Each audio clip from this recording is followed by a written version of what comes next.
Over to you. Okay. Can you folks hear us? Yep, we can hear you. Okay, great. All right. Okay, thanks everyone for coming in. We have a very important guest here today, Sujith Nair.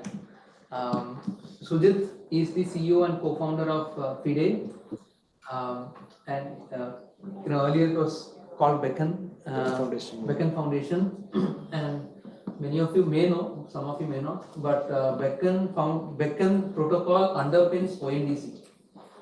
And I'm sure Sujith will also speak more, but Beckn is also going international. So it's definitely very interesting and inspiring that part of the soft power that India is actually putting out is also emanating from people like Sujith. But yeah, I mean, so he's the co-founder of FIDE. He's also conceptualized like I said, Beckn Foundation. He's also worked in the Kochi Open Mobility, it's called KOMN.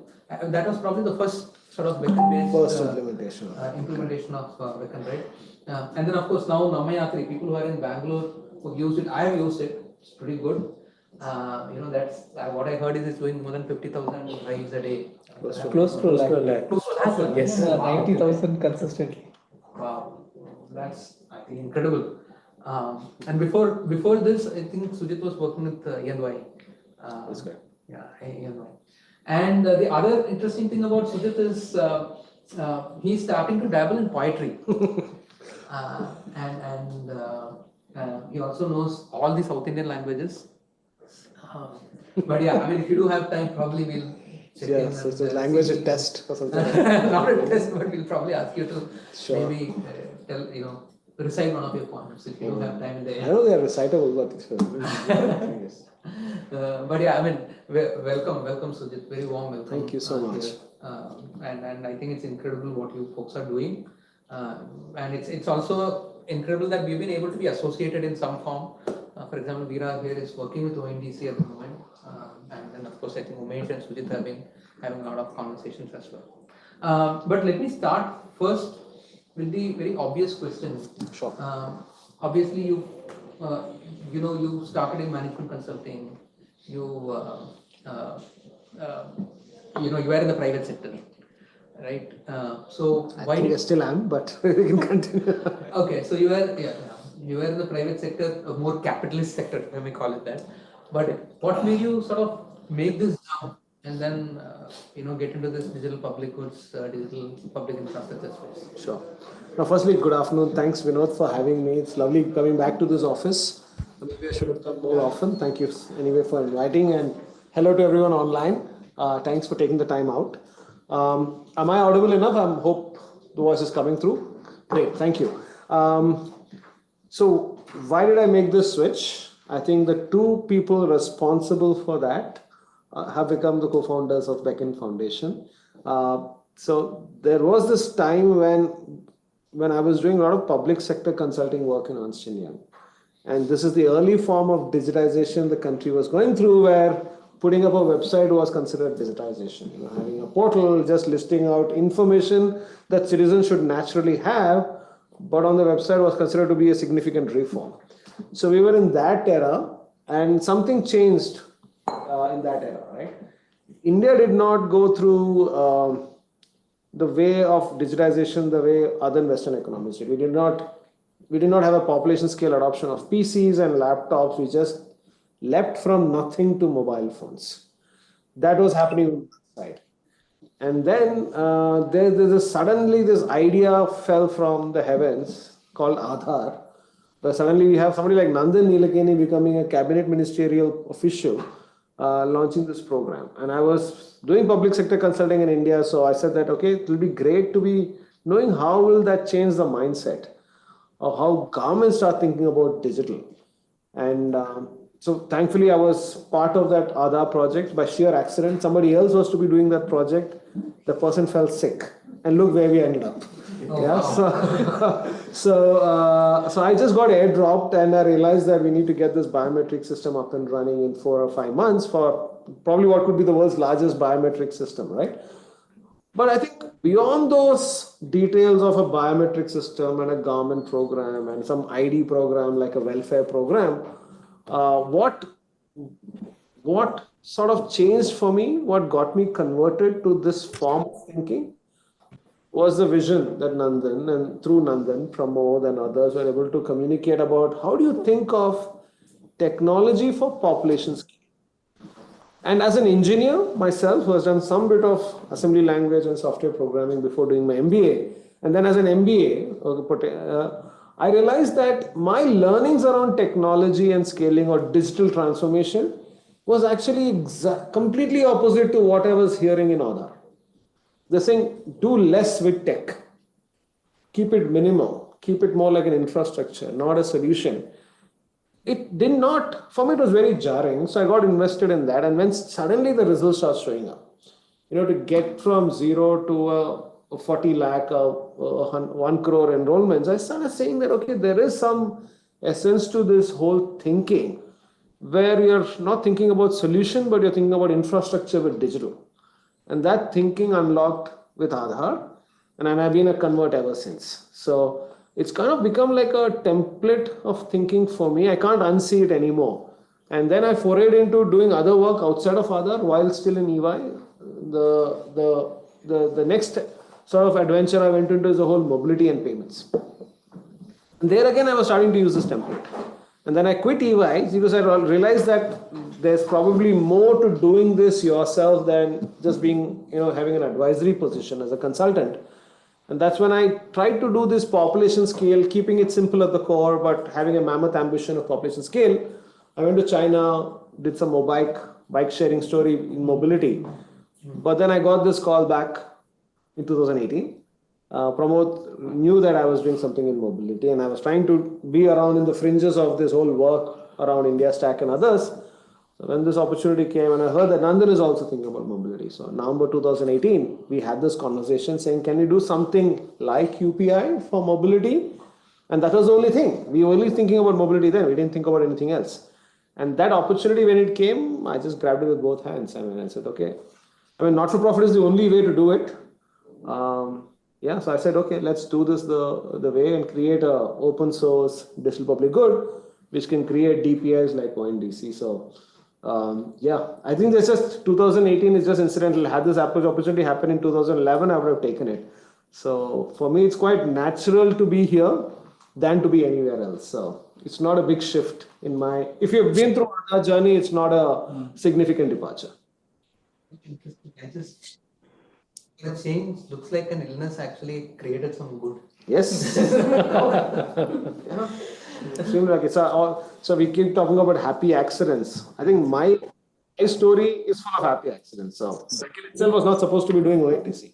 We are not supposed to think about decentralized commerce. We are only supposed to do mobility. But the fact that design seemed to be relevant for many things was a consequential discovery of that hidden truth, the deeper truth. It was not something that we consciously thought about.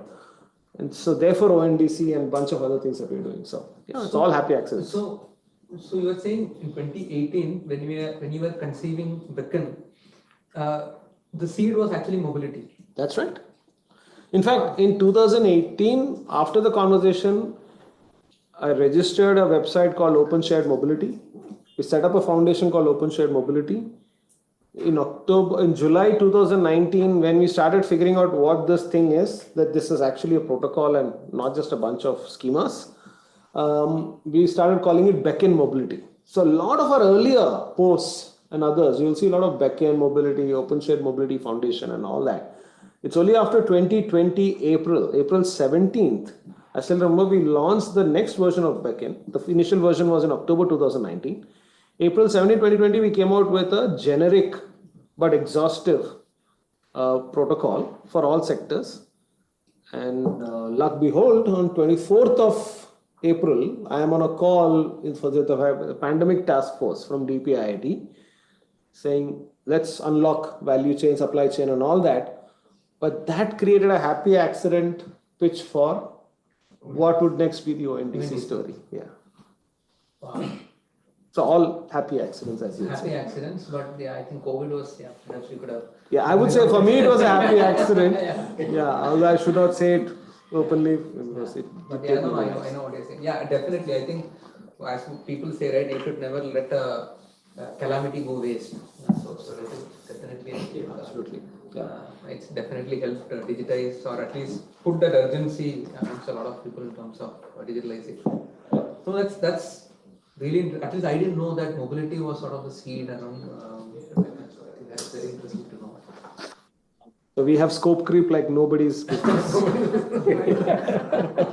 People complain about scope creep. We only have scope creep.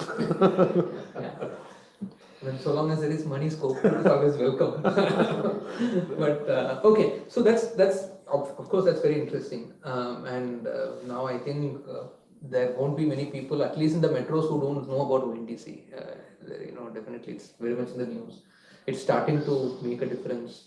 Definitely in Bangalore, Namayatri is making a difference, and I think so many cities, right? More than 100 cities and towns are starting to use ONDC. Yes, I mean technically they are present, but in terms of making I say that all population scale systems should tip into daily habits, like internet, like GPS.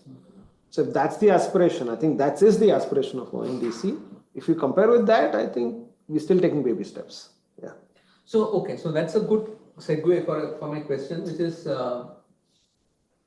what do you think are the blockers for adoption of ONDC today? Okay. Several of them.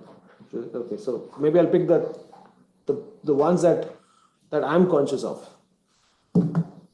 I know it's a very easy one to say, but I think it's important that I say it. See, ONDC is an idea that's happening in 2023, which is almost after 3 decades of somebody solving commerce online, right? Somebody figured out how to sell a book online on internet. Otherwise, internet. So the way one of internet was this egalitarian, nice little infrastructure for people to share information and news and all that. But somebody said, how do we make money out of it? We call internet has this original sins that it did not identify the user well, it did not solve for payments. So how do you build any business on top of it? So it is in this context that after good 2.5 decades or more of commerce that we are talking about reimagining commerce.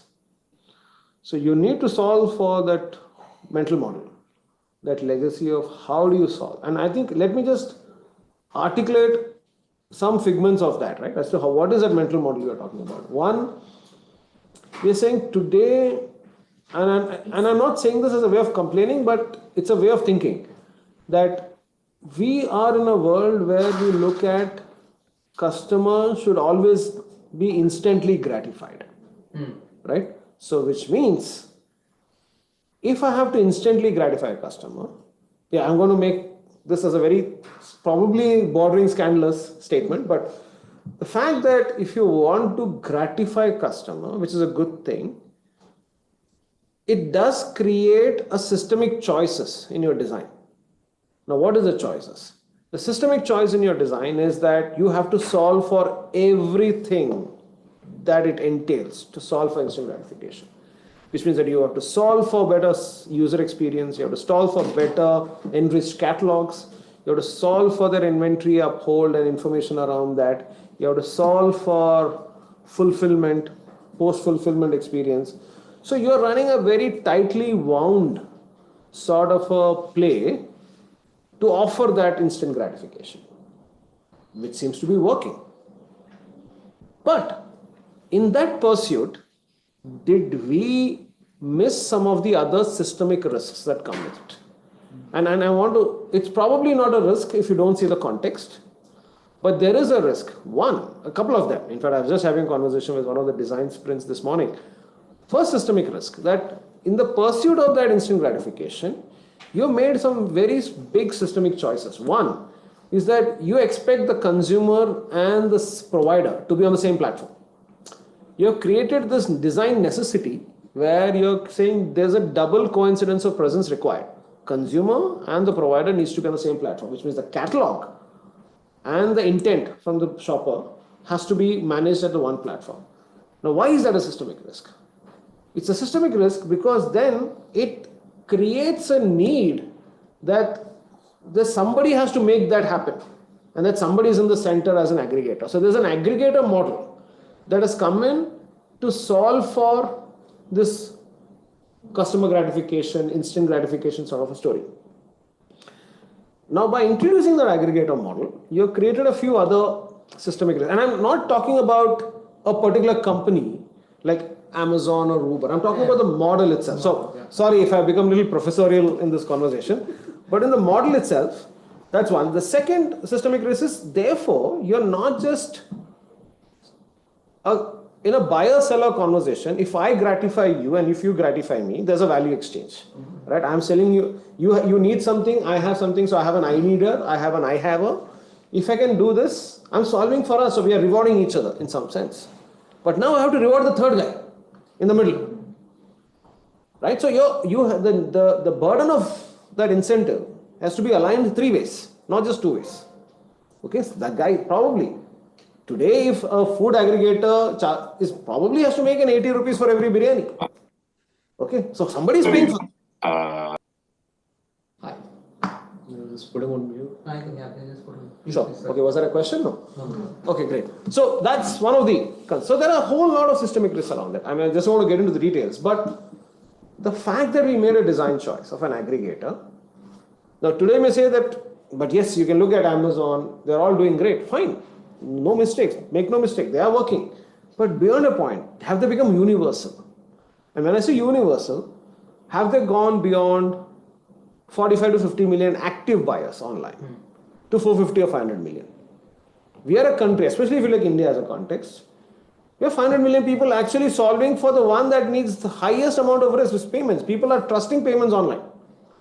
We have solved for that, but we're still not buying anything online, or not in the same number, right? We're not solving for that. And that means you cannot have one guy solve for that. So one of the first principles in the DPI thinking is, how do we distribute that ability to solve without trying to solve everything ourselves, especially when you come to think about scale. And the second principle of design thinking, I don't know if it's a long answer to your question. Please. The second principle to the thinking is that generally the model of instant gratification has worked with this mental model of scale what works. If you can do it for one city in California, I can do it across the world, right?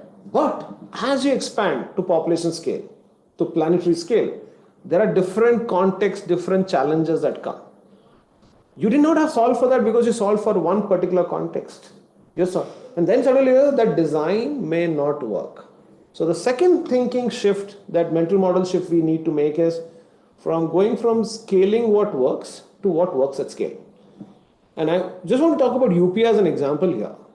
UPI did not get solved by scaling up what works in the form of POS machines, which worked for 160 million payments on the merchant side, saying that, okay, we need to have 15 million POS machines.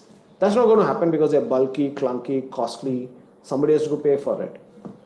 But we moved to scaling what works thinking by saying that, no, it's not POS machines. All it takes is a simple print of a QR code. So we have 60 million QR codes as POS machines, which is why we're talking about person to merchant payments going up. And we also solve for P2P payments also. Suddenly India has become this, India's digital payments monthly is bigger than sum total of India, China, US all together. How did that happen? Because it's a mental model shift. So commerce, just giving you a few examples of one of the biggest concerns is the way of thinking. And then who should have this way of thinking? It's very interesting. And I say this, some people find it alarming. You think that this mental model thinking, this shift will happen first with the problem solvers, the entrepreneurs, the innovators. But surprisingly, they are probably somewhat in the deep around the 2.5 decades of commerce thinking. Who are the people actually telling me, oh, I know Beckn Protocol, can we do something about it? Auto rickshaw driver union, the local auto driver in Kerala. He says, because they are in that problem, they understand, their care is well understood. They don't subscribe to a certain model of tech. For them, it's a problem to be solved. So increasingly, in the market, there are people who are affected, like the actual small business and all, who are saying that we need this. It's so deceptively simple. Why didn't it work before? Why didn't you take bros, think this way before? Yeah? So that's the realization. Now, how do you take that and give it to the tech entrepreneurs, the tech builders, to sort of say that there is a new way, and it's going to be somewhat painful to begin with. It was not easy selling books online. It took a lot of time, and we went through a bust before we started consolidating. So that's a journey. The point is, therefore, it keeps coming back to this: ONDC is necessary. May not be easy. There are many ways to solve these things, and there is enough in the history for us to learn from. UPI network, it's not that everybody is solving the problem. You can have many middleware companies, friction remover companies build it. Some people who can solve for friction, some people are acquiring merchants, some people are acquiring buyers. Don't expect the big tech guys or any of these UPI apps to solve for friction. That's a tech opportunity for somebody. Somebody optimizing search on a decentralized ecosystem. Somebody solving for logistics in a multi-party transaction. That's a tech problem.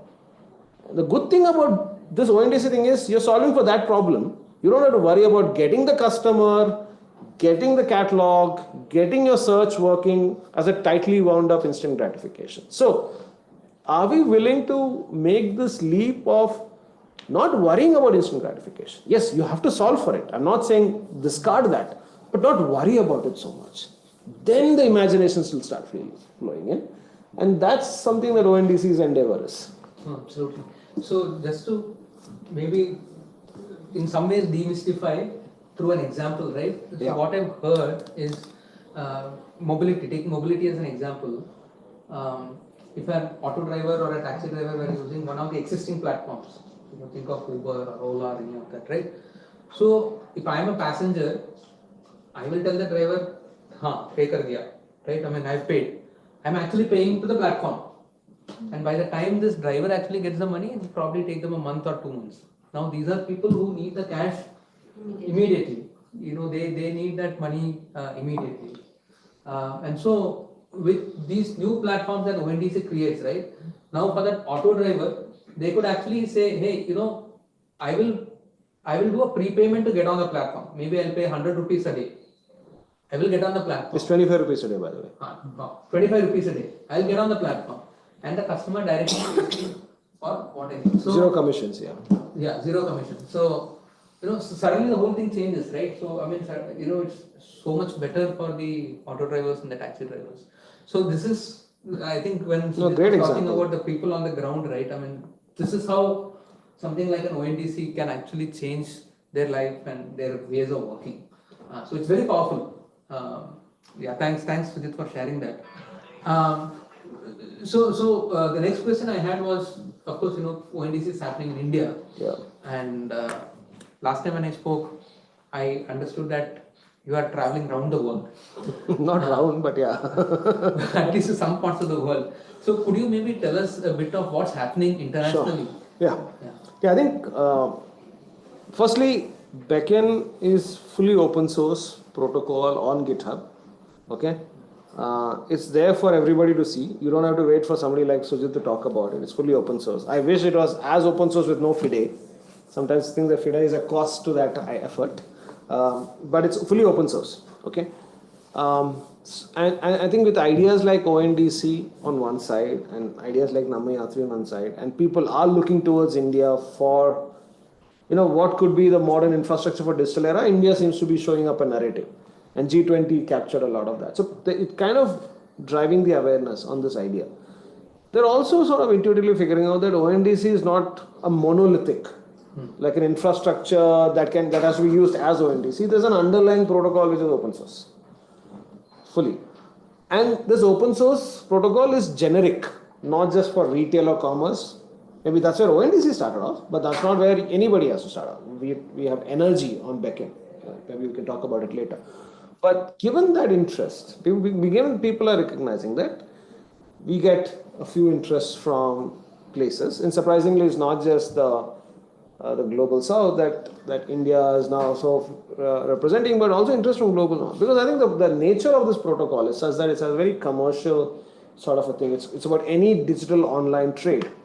Any goods and services could be on Beckn. So that has created interest. So therefore, we got some interest in Europe, either through government or diplomats, or through VCs and incubators, or through some open source developers, or through some universities, or through some just civil society organizations. I'm talking to energy cooperatives in Netherlands. So this fact that, like I said, some of these are like even an auto driver probably knows Beckn. It's extremely surprising that it happened. I got this call. Yeah, so I think there's that awareness. So they said, okay, we need you to come and talk, explain this better so that we actually can do something with it. So that's kind of led to some pursuits in Europe. We do have some projects being conceptualized in Europe. And we also have conversations happening in Africa, Latin America, around areas like mobility, hyperlocal logistics and commerce, manufacturing. We're looking about using Beckn to create virtual assembly lines. Around energy, we're talking about microgrids, virtual energy warehousing, EV charging, decentralized. Arts and culture.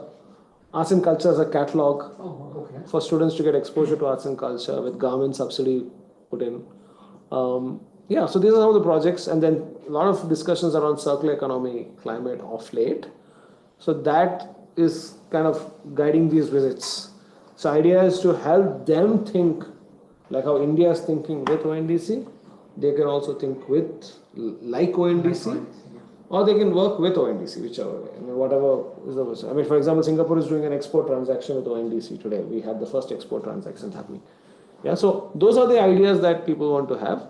Some of the countries also saying, can we create our own national infrastructure around the transactional commerce? So yeah.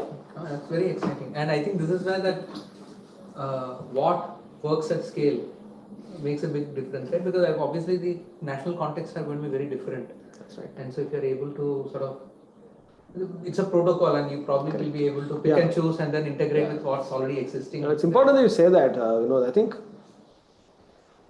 people generally think that you need to be very specialized. I mean, there's generally one school of thought.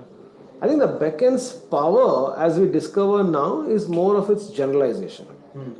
I mean, we are in a Gauss-stack conversation, and every time I listen to this call, not that I'm listening anymore, but it's like, oh, this is Beckn. But it's for e-government marketplace, sort of a story. The fact that it's generic, it solves for some fundamental DNA, fundamental building block of an economic order lifecycle. I call it DOFP, DOF, Discovery, Order, Fulfillment, Postment. That can be for any economic research. Yeah, I know. So that generalization is probably making it work. That generalization, and I'm also assuming you can, let's say something already exists in a different country.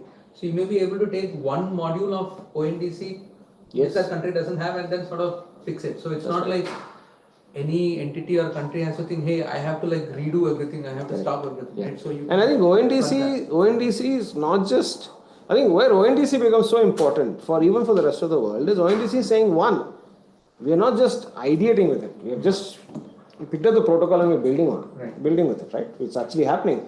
And then they're building other building blocks on it. Yeah, absolutely. Like the whole, how do you solve for grievance in a decentralized ecosystem? Constant question. I'm sure some of the audience may be having those questions. How do we solve for payments between the two platforms? How do you solve for unification or reducing catalog quality across all ecosystem players, right?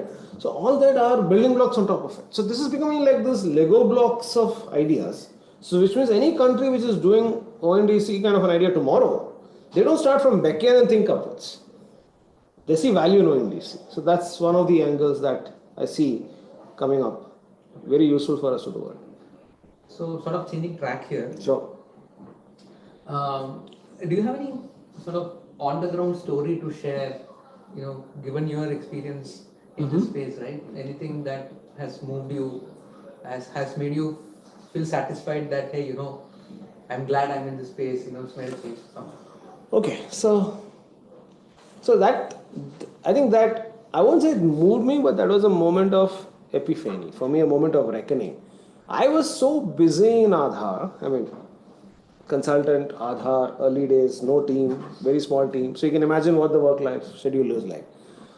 And I knew that I was involved, of course, I was leading the back-end biometric ABIS system, which does the deduplication to say you're unique or not. I think it never happened before. We did the whole thing in 4.5 months, right from EOI, not even from RFP. 4.5 months, and there was an Iceland volcano shutting down transatlantic airlines and all that. People flew via North Pole in charter flights to submit bids. So it all Wow, happened. So because we did not change their lives, and it's like under the leadership of Harish Sharma, who was the mission director at that time. So we were like super obsessed about timelines. So that was a great experience. I said, okay, how can we move faster? And if you notice that project, sorry, I'm deviating from the actual question, but that project was not about buying technology, it was buying R&D. It was a gamification. We were buying people to invest in algorithms. We put the skin in the game by saying, if you generate as Aadhaar with more quality, higher throughput and less compute, then you get more of the future transactions. So the whole thing was very fascinating. But I never got myself into the queue and register and get an Aadhaar. I forgot about it. I thought, okay, this idea is good, but I don't think, how will people figure out why Aadhaar is so important? And then I think we were about 40-45 lakhs. My mom calls and says, Sujith, when are you coming home? We have to get Aadhaar. I was like, wow, that's a very rough moment. And then, full circle. and if I stretch that, I don't know how many of us know Aadhaar reached 1 billion faster than Amazon or Flipkart or even WhatsApp. And this required people to stand in the line, sun or rain, give their 15 minutes of this and all that. We still got there. At one point of time, we were doing 1.5 million enrollments a day. Yeah. With an organization which is barely some 30-40 offices. It was an ecosystem thinking from that day on. So those were, that moment is the moment for me to say that, okay, I can't unsee this anymore. This is how probably my theme going to be for the rest of my career. No, that's actually brilliant. I worked at UIDA for a bit. Okay. And for me also personally, I tell everyone that this project is the story that I can tell my grandchildren. Yeah. Through my entire career. And my mother understands, my father understands what Aadhaar is, what it means and all that. None of the other projects that I have done had, I can't explain. Yeah. They just think I don't think anybody in my family gets Beckn even now, so I'll just let it be. Yeah. Yeah, I think because Amazon and Flipkart are already there, it becomes a bit more difficult to explain. Yeah. First of all, people are saying why? Why are we even doing it? But I think we live in a bubble, right? I think not all of us understand what online shopping is. Definitely. I think it becomes more difficult to unlearn, right? So yeah. Okay, so again, sort of changing track. What are the 3 things that you are most excited about? Nationally, internationally? What are you looking forward to? Okay, the first thing is this whole serendipitous explosion of ideas around Beckn. Okay, I could never imagine that we could do energy as a resource on Beckn. If you remember, I was only thinking about mobility. And fast forward 4 years, we're talking about energy as a resource. An idea that came from the community, somebody who understood Beckn and applied it in a completely different context. So that's one. But the story gets even more interesting. That idea of somebody saying, okay, can I use it for EV charging? Set in motion 3 other network ideas on the same energy protocol. We call it the Unified Energy Interface, Beckn for Energy. We again thought, oh, this is crazy. We are doing it for EV charging. EV charging is 2 economic resources, energy and the charging calendar, like finding the charging station, right? Now, there are 2 other random, thoughts coming from another 2 exciting startups, which has got nothing to do with EV charging, saying, I can use the same UEI for warehousing of energy with zero inventory, which means they're saying, I can offer to store excess energy for discoms or for solar plants and windmills because they don't have enough storage capacity. They earth the current or whatever. So I can store. Now the person on the other side must be thinking, oh, he must have cut a deal to have some zillion batteries to store. He has no batteries. He uses UEI to source batteries from people like us to monetize your batteries, your idle time on batteries.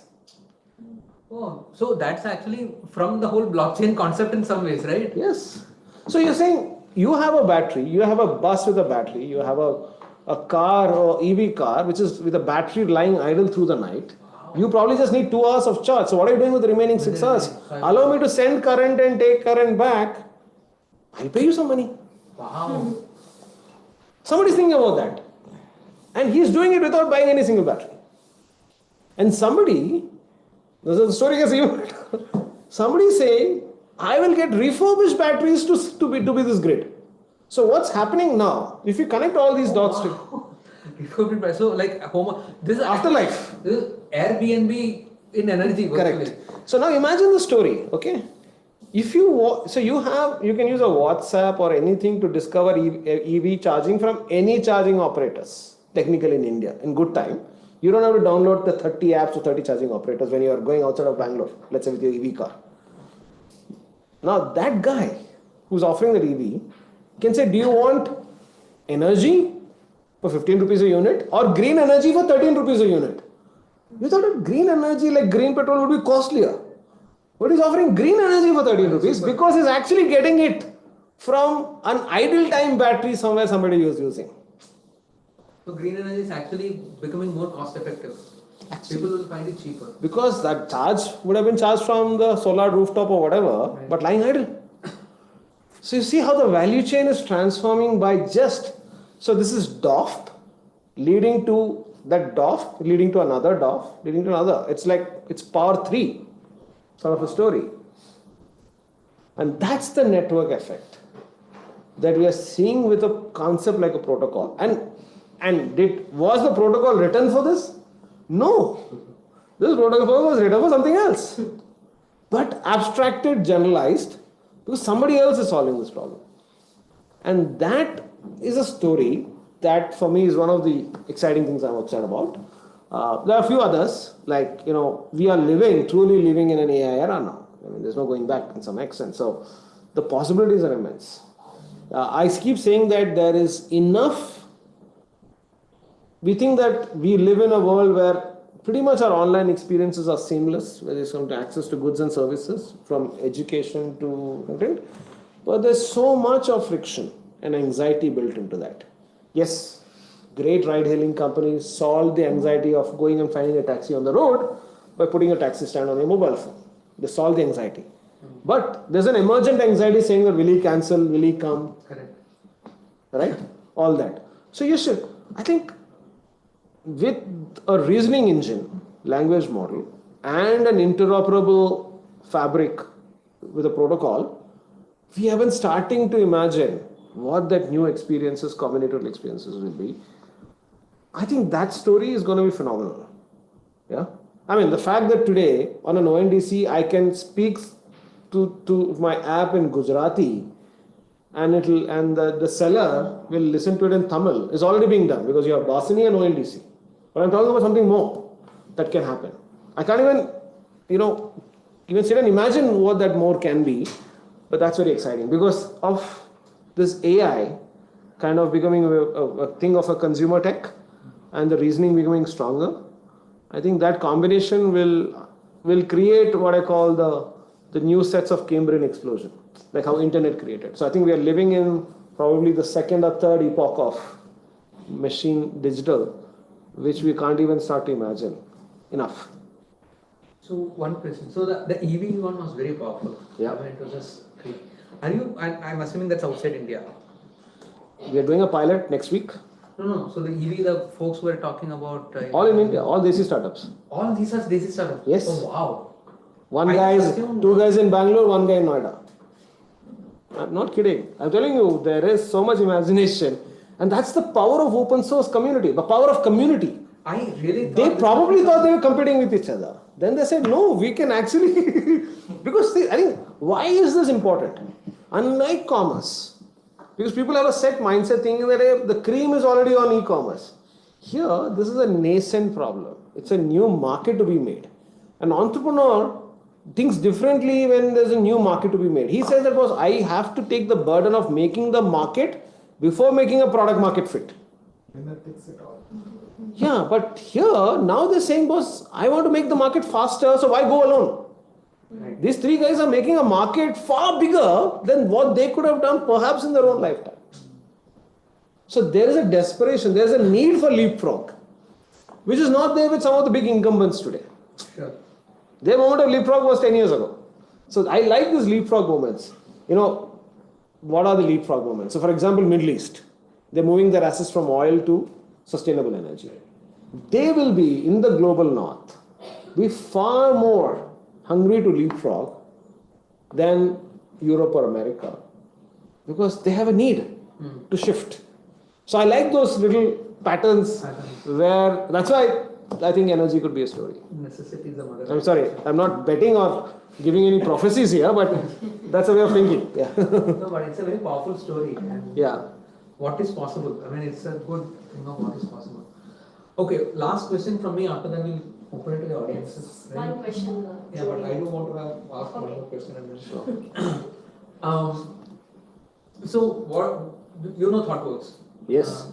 So where all do you think someone like ThoughtWorks can be involved in this really exciting space? I mean, see, I think the two problems that an idea like Beckn suffers from is talent density and idea density. Yeah. So ThoughtWorks does have the talent density, good talent. You have been thinking about products for population scale, for your enterprise clients and others, including governments. And there's an idea density. Okay. Both of these, I think ThoughtWorks has a phenomenal role to play. You're also, like that energy startup, trying to create a new market definition around commerce, around logistics, around even government services to be so offered, all that. So maybe as ThoughtWorks can probably lead that frontier to kind of bring these ideas, even if it is a simple demonstration of a 0 to 1 prototype, and then make people co-imagine with this. I mean, we are just 7 people in FIDE. I can't be making people imagine all across the world. Clearly, that's not going to happen. But ThoughtWorks can, in a 10x better way than what FIDE can. So this idea, I think that if ThoughtWorks can lead, I think that's one of the areas. And I think it will generate business for ThoughtWorks if you're leading that narrative. Yeah.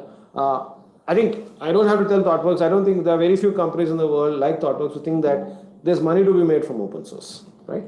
You know that more fundamentally than many. So the point is that imagination and creating that forestry of new ideas and bringing new solutions to market, you can definitely participate in that narrative. Absolutely. Thank you. Thanks a lot. Yeah. John, you want to go with your question? Yeah. Hi, Sujith, and thanks for the great insights into this new area. And one thing that really caught my attention is when you spoke about, I mean, the initial question that was asked about ONDC and this thing about instant gratification. You explained it in a sense of as though this is well understood. But I was trying to understand, is instant what context does instant gratification have with the ONDC context? Is it linked to the way that we buy typically on e-commerce on like Amazon or Flipkart, or does like in the ONDC context, what does that mean? Great. No, thanks, Jomi, for asking that question. Yeah, sometimes I assume that some of these are obvious. No, it is not. I mean, because I struggled that within the session in the morning as well. So instant gratification, you're right, is specific about how shopping experience is laid out to us in the digital world. Okay. It is okay for you to order 40 shirts and return 39 of them. Right? Right. It is okay to buy a mask with a nice brand from somebody who's selling at 1/3 of the price than the actual brand maker. Okay? Instant return, instant delivery, 1-day delivery, all that. So there is this instant gratification that appeals to the consumer to know it. I mean, to a good extent, right? Because it's very convenient and we all love that. I mean, I also buy things from all the big platforms. Now, that required certain decisions, systemic decisions in the back end. What are those decisions? Are we looking at it? Somebody's getting affected, somebody's getting marginalized, or maybe it's not scalable. This whole idea of instant gratification, which is a tightly wound experience that controls the whole chain, will it scale for 450 million people? That is the question. For me, it's more of a systemic it's not the policy intent of a platform. It's systemic design that comes in that story, where we think that we have probably we have oversolved for that instant experience much more and much earlier than solving for others.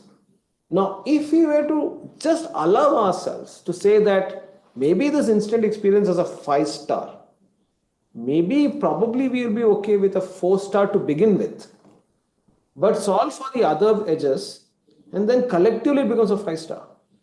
This is the question. So I don't know how many of us know TCP/IP is kind of an asynchronous protocol, which means when a packet goes out of the network, the probability only increases along the way. There's no one probability that will go. So over a period of time, the reliability increased, the quality of service increased. Everything is like that. So it's nothing like an instant promise or an assurance of things like that. But we have come a long way today. We don't think about that anymore. If I make a voice call on WhatsApp, it goes. It's almost instantaneous. But there were a lot of this deferred confirmations that came through. We came through that era. And the good thing is for digital world, the real world is in slow motion, right? Because we do talk about milliseconds there. So with that, if we were to allow for not overthink instant gratification, maybe go from 5-star experience to 4-star. Maybe over a period of time, we can not just be a 5-star, we can be something more. We are not allowing that pathway to emerge. Just to give you an example of something more. Yes, instant gratification, I'll get a taxi in 2 minutes to go to airport, 2-hour drive. But I'm also feeling thirsty or I need to have cold coffee. Is it instant gratification that you have to open a second app to order coffee? It's instant gratification from one thread of booking, but I'm going through the same journey. There's more context to it. I need coffee too. Now, that coffee is a separate thing. Now, question is, will I order coffee before I start? Should I offer coffee after I reach, which is 2 hours away? What do I do? Because this taxi guy is not going to wait. Imagine a new experience which is going to 4 and then leaping to a 6. It's saying that somebody will order coffee, somebody will offer taxi and have coffee ordered along the route and delivered to an address which is a moving car from another platform. Probably you can get your coffee 15 minutes on the way somewhere near wherever, whatever's on the way from here at MG Road. Somebody is waiting because on the way there was a coffee shop, somebody placed an order, Dunzo or somebody picked it up and he looks for the car number, you're given the point where you have to stop, you roll the window and the coffee is there. So now question is, if you're okay to live with less of instant gratification, probably the gratification is a lot higher later. So this combinatorial possibilities that come. So we are not probably allowing ourselves to that innovation to come in. That was the point, Jomi, I was trying to make. I hope that clarifies. Yeah, that clarifies. Thank you. Thanks a lot. Any more questions? Hi, this is Vijay here. So I just want to understand the role of government which comes in here. So when we look at UPI, right? So there is RB or some kind of guideline which is taking care of it. Right. So in this ONDC world, the safety and the guidelines and compliance part of it, are there any statutes being worked upon in the background which might become law in the future? Great question. So let me answer it in following ways. One, irrespective whether there is ONDC or not, there are some regulations, rules that exist. We don't have a formal regulator like RBI, like an independent regulator. It's largely done by the ministry. So there are rules. So whether it's existing models of commerce, when I say existing, like the Amazons and Flipkarts of the world or Uber, there are some rules there, which everybody has to follow. With ONDC also, those rules are applicable. So it's not that we don't have rules. ONDC is not a government initiative. It's government supported initiative, but it's not a government initiative. It's actually an initiative where the investors are all private players. But it was public spirited because it's an infrastructure story, not a platform story. It's a not-for-profit. Given that it is a neutral convener to how e-commerce happens in this country, they do have a position to have a non-partisan way of influencing what could be the policies, especially when the form of e-commerce has changed from a platform-centric to a protocol-centric. If you look at some of the rules, even the rules in Europe and all that, they've assumed the form that it will be a marketplace, two-sided marketplace in this. But policies has to be agnostic of form because forms keep evolving. So some of the conversations around rules and laws is to say that can we take the form agnosticity into the rules and therefore address the concerns at each point. Like as a buyer app, you don't have to call him a marketplace inventory, no? So the inventory guy probably does not have to worry about the other side of customer liabilities of payments. So those are the things where I think there's a concerted effort to bring the ministry, others to acknowledge that the policies have to evolve, and so I think there's some bit of conversations going there. So there could be some new policies and all that come up. I don't know, I don't have a timeline. I can't say this in any certain terms, but that's a possibility that's happening. Vijay, does that answer your question? Yeah, it does. Thank you. Super, thanks. Any question from the room before we again? Yeah, I have a question. So, as an analogy, if you think about PTM before UPI showed up, right? Yeah. So they probably had a runaway lead in terms of the penetration of QR codes. Right. And then that got commoditized by UPI, which is, I think a huge net positive to the overall ecosystem, but Right. not so good for them.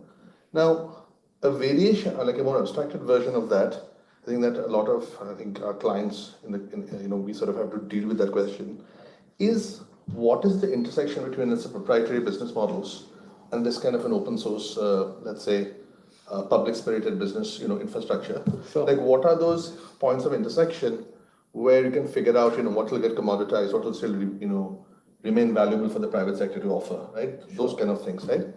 And if you think about the world before something like ONDC or Beckn came along, the model is very simple. Innovation is risky.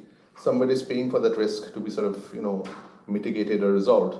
And if they do it successfully, they capture the reward from that, right? It is all a completely captive model both in terms of risk ownership and reward ownership. Now we have a model where something like protocol, it is taking some elements of that risk, of that overall innovation risk, and it is saying, here it is as a solved problem for you. Here it is as a public utility for you. You can build on top, right? And one of the things I've often struggled with is, like, therefore, what is the resulting abstraction, right? How do we think about what is it that will remain of value for private capital to sort of do? What will, right?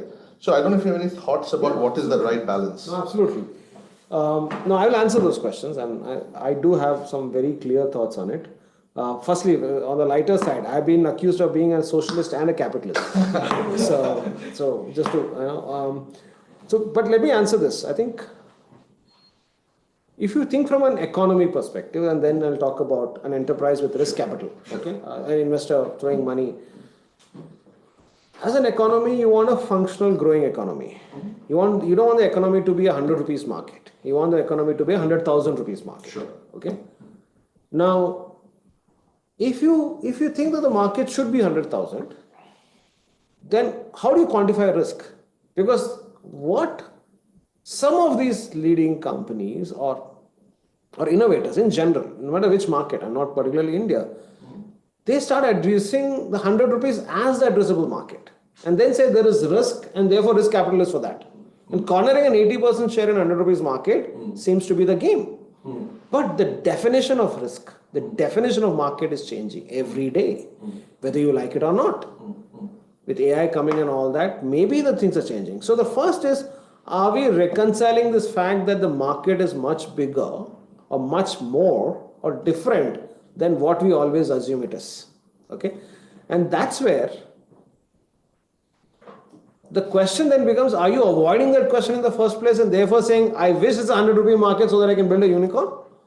Or do you want it to be 100? So even with QR codes, Paytm only benefited in expanding the business. Okay, because it's easier for them to acquire more merchants and get more transactions going, which is the game.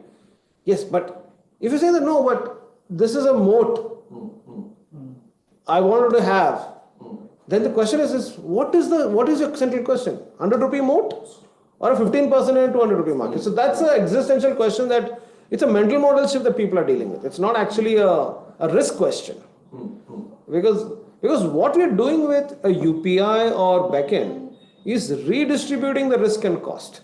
We are reducing the cost of innovation. Now, again the same thing. Are you here to have more innovation, or are you want to control innovation?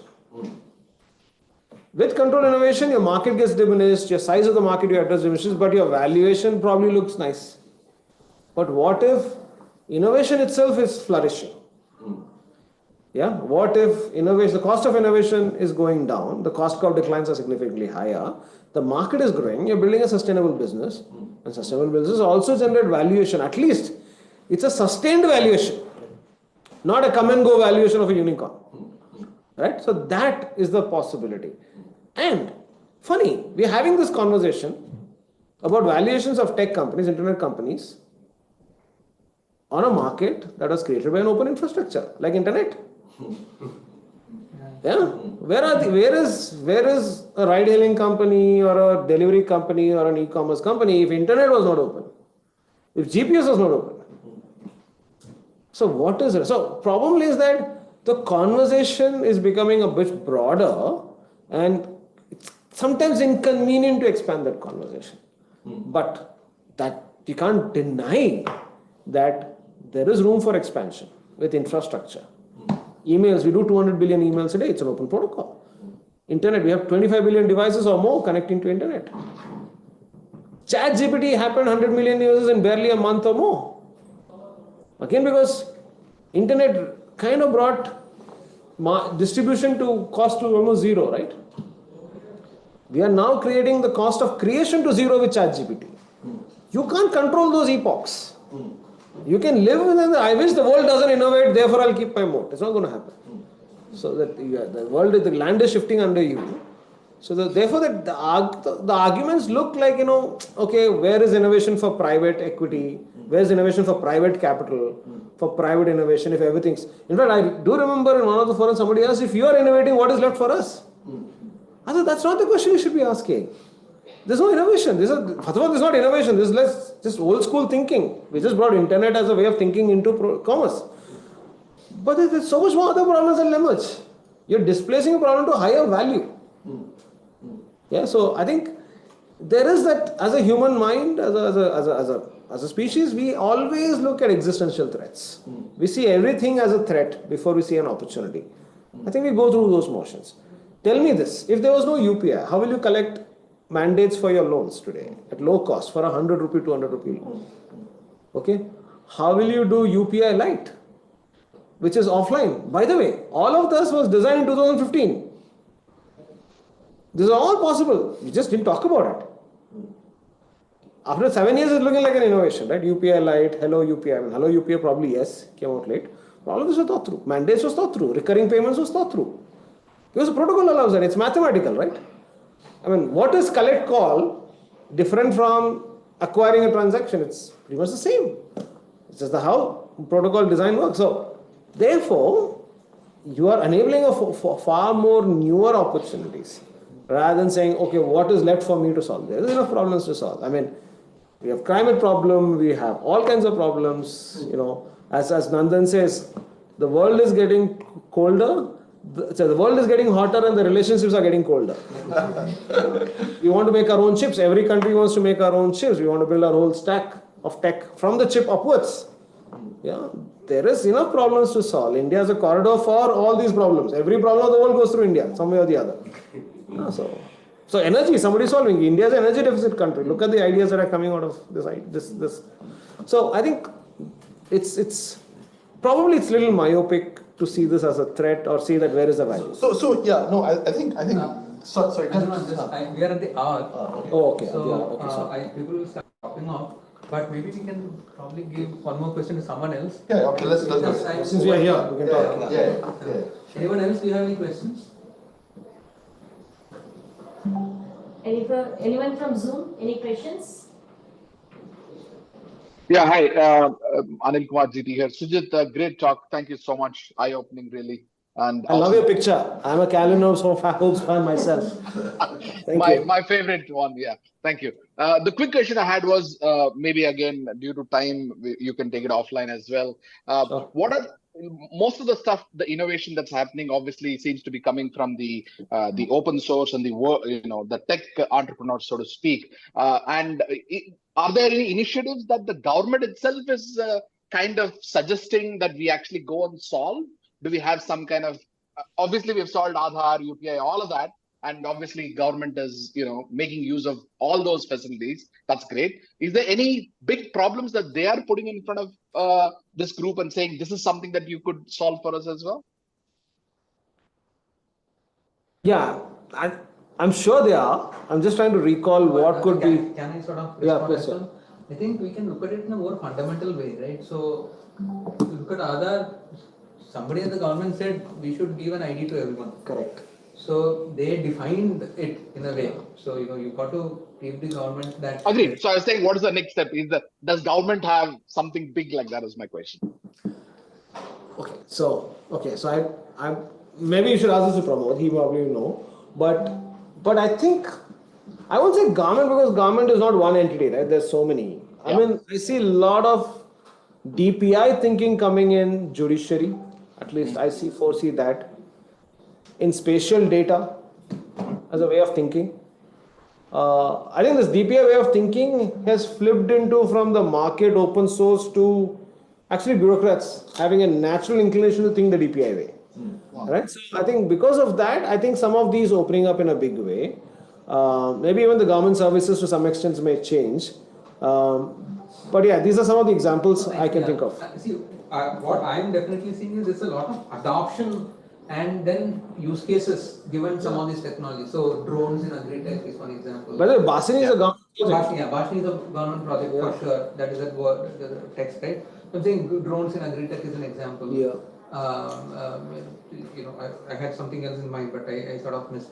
But trying to digitalize a lot of land assets and things like that. Correct. So there are places where the government is definitely using digital to sort of leapfrog or solve a lot of problems that have been pre-existing for a long time. Foundational, I don't know. I'm sure there are folks who are thinking about it. Foundational like ID, I also don't know yet. Yeah. No, I think there's a good sort of a mixed doubles between government and not-for-profits and open source community working on some of these ideas. I don't think conversations are isolated anymore. I mean, Beckn probably came from Bangalore, maybe, yes, but I think that's not a representative sample of anything. There's a lot of conversations happening that I'm personally aware, where government is actually taking the initiative of saying, come and let's solve this problem. Yeah. So awesome. Thank you. Yeah. All right. I think we are definitely by the hour, and I'm starting to see people are dropping off. Sujith, thanks a lot. Definitely very inspiring, very informative. For me, some really big takeaways. Definitely one big takeaway was mobility was sort of the seed around this. I like that story that you spoke about that combinatorial innovation, especially in EV. And I was like completely surprised that it was in India. I just kept thinking it's somewhere happening in Europe or somewhere. And when you said it's India, that's just like really amazing to know. And I'm sure it's been eye-opening for a lot of us. Thank you. The future is definitely pregnant with a lot of possibilities. Sure. And like you said, I think unlearning becomes very important because we are used to a certain way of working. But I think that's starting to happen across the world. So all the very best to you, more power to you so and FIDE for everything that you're doing. And thanks again for coming. My pleasure. Thank you so much. Thank you, Sujit. Awesome. Thank you.